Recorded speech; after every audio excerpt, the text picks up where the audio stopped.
کیسے لکھ لیتے؟ وہ اس میں لکھ لیتے کہ فی البدیع لکھتے ہیں۔ ان کے ذہن میں جب آتا ہے تو عشاء کی تراویح پڑھ کر رمضان میں بیٹھتے ہیں تو سحری تک ایک مضمون تیار کر لیتے ہیں، پھر سحری کھا کے سوتے ہیں، تو اب رمضان اسپیشل تیار ہو جایا کرتا ہے۔ آپ نے دیکھا کہ وہ سیاست پر اگر کوئی مسئلہ آتا ہے تو تجزیہ ایک ذہین آدمی کرتا ہے۔ اللہ نے بچپن سے انہیں ذہانت فطانت عطا کی ہے، اسی ذہانت نے انہیں اس بلند مقام تک، اس کم سنی اور کم عمری میں پہنچایا۔ اسی کا تقاضا ہے کہ کبھی رات میں وہ بے باک لکھتے ہیں، نڈر ہو کر لکھتے ہیں، اور جو سمجھ میں آتا حق لکھتے ہیں، اور جب وہ لکھتے ہیں تو الفاظ ایسا لگتا ہے کہ جیسے سب دستہ ان کے سامنے کھڑے ہوئے ہیں۔ ہمارا انتخاب کر لیا جائے تو ہمارا، میں کہہ سکتا ہوں اگر آپ حضرات مجھے معاف کریں اور اس کہنے کی مجھے اجازت دیں تو میں کہوں گا یا بڑے بڑے ادباء نقاد تشریف فرما ہیں، سچائی یہ ہے کہ مولانا شاہد عادل ایک نئے طرز کی تحریر کی ابتدا کر رہے ہیں۔ دعا کیجئے کہ اللہ تعالیٰ اس میں انہیں کامیاب کرے اور ایک خاص انداز پر جو لکھنے کے لیے وہ جانے جا رہے ہیں، پہچانے جا رہے ہیں، اللہ اسے کسی بلند مقام تک پہنچائے اور دین اور ملت کی ان سے مضبوط خدمت لیتا ہے۔ ایک بات اور آخری بات میں کہہ کر اپنی بات ختم کرنا چاہوں گا۔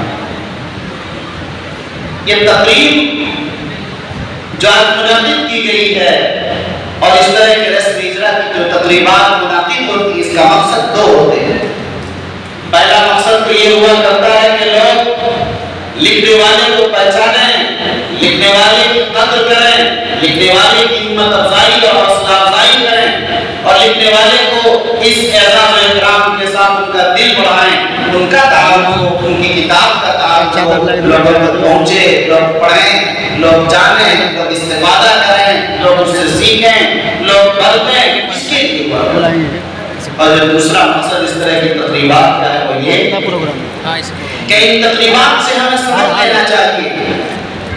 ہم اور آپ بھی اس طرح سے اس طرح لکھنے کی عادت ڈال سکتے ہیں، اس طرح لکھ کر سماج کی رہنمائی کر سکتے ہیں، اس طرح بول کر سماج کی قیادت انجام دے سکتے ہیں۔ کس انداز سے ہم ملت کے لیے مفید اور نافع بن سکتے ہیں، ان کے کام آ سکتے ہیں، یہ سوچنا چاہیے۔ میں سمجھتا ہوں کہ جب آپ ان کتابوں کو پڑھیں گے تو آپ کو وہاں وہ روانی محسوس ہوگی، الفاظ نئے نئے آپ کو ملیں گے، آپ کو سیکھنے کا سبق ملے گا۔ کچھ اب ایسے اسباب آپ کے سامنے آئیں گے کہ اگر آپ اس کو برتیں گے تو مستقبل میں آپ کے لیے بھی تحریروں کے دروازے کھلیں گے، اور جو رکاوٹیں ہیں ان رکاوٹوں کے دریچے کھلتے چلے جائیں گے آپ کے۔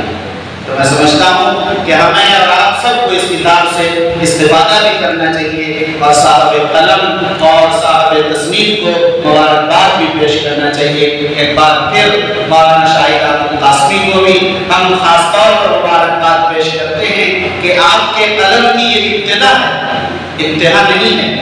یہ قلم جاری رہنا چاہیے اور چلتے رہنا چاہیے۔ ابھی مولانا منہاج صاحب نے جیسا کہ بتایا کہ اگلی تصنیف کی آ رہی ہے، ہم چاہتے ہیں کہ یہ سلسلہ جاری رہے، اور اسی ہال میں، اس سے بہتر ہال میں اسی طرح کی تقریب رسم اجرا ہو، تو ہمیں اتنے چہروں سے ملاقات کا، اتنے بزرگوں کی آمد کا، اور اتنے لوگوں کے اجتماع کا، اور ایک ساتھ مل بیٹھنے کا موقع ملتا ہے۔ ظاہر ہے کہ آپ سے محبت کرنے والے بیٹھے ہیں، یہ دیوانے بیٹھے ہیں، یہ آپ کے مشاق بیٹھے ہیں، ورنہ ہم نے دیکھا عام طور پر صحافی حضرات کو، نامہ نگار حضرات کو کہ وہ اپنا آئے دو چار فوٹو لیا اور چلے گئے۔ یہاں عجیب مسئلہ دیکھ رہے ہیں کہ ادھر جگہ ہی نہیں ملتے کہ کوئی کرسی خالی ہو جائے یہاں سے۔ ماشاءاللہ، اللہ جزائے خیر دے ان کو، یہ سب آپ کے دیوانے اور چاہنے والے ہیں۔ اللہ نظر بد سے محفوظ فرمائے، اللہ آپ کے قلم میں مزید زور عطا فرمائے، اس کو ملک اور ملت کے مفید بنائے۔ آمین۔ والسلام علیکم ورحمۃ اللہ وبرکاتہ۔ اور پورے بہار کا دماغ یہاں بیٹھ کر آج ان کو مبارکباد پیش کر رہا ہے۔ لوگ سمجھتے ہیں کہ آج کل ڈیجیٹل دور میں اے ٹی ایم کی طرح کیش کرتے چلے جائیں اپنی محنتوں میں۔ اے ٹی ایم کی طرح کیش نہیں ہوا کرتا ہے، لمبی محنت درکار ہوتی ہے اس میں۔ چند خوبیاں مولانا شاہد عادل کی تحریروں میں جو میں نے محسوس کیا، اس میں صرف دو باتیں میں آپ کو بتانا چاہتا ہوں، میں توجہ دلانا چاہتا ہوں۔ ایک چیز آپ نے دیکھا ہوا وہ مثبت لکھنے کے عادی ہیں۔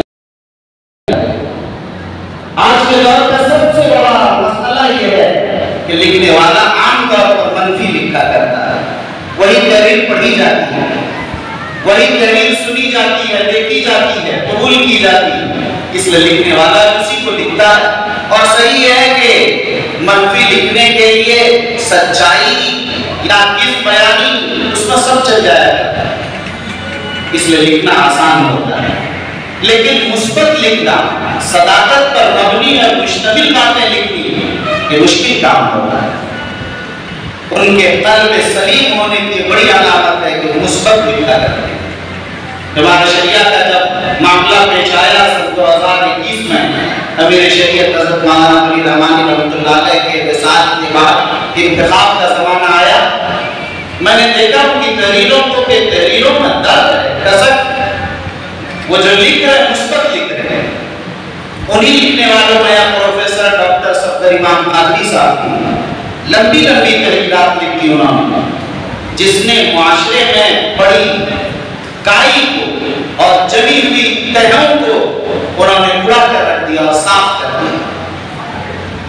دوسری جو خوبی میں نے دیکھی مولانا شاہد عادل کی تحریرات وہ یہ جو بڑی خوبی ہے، آپ محسوس کریں گے کہ وہ حق لکھتے ہیں، وہ حکومت کے خلاف لکھنے کی ضرورت ہوتی ہے تو لکھتے ہیں، وہ یہ نہیں دیکھتے کہ حکومت کے خلاف لکھ کر میرے کچھ نقصانات تو نہیں ہو جائیں، میں مدرسہ بورڈ کے مدرسے کا میرے لیے مشکلات تو نہیں کھڑے ہو جائیں گے۔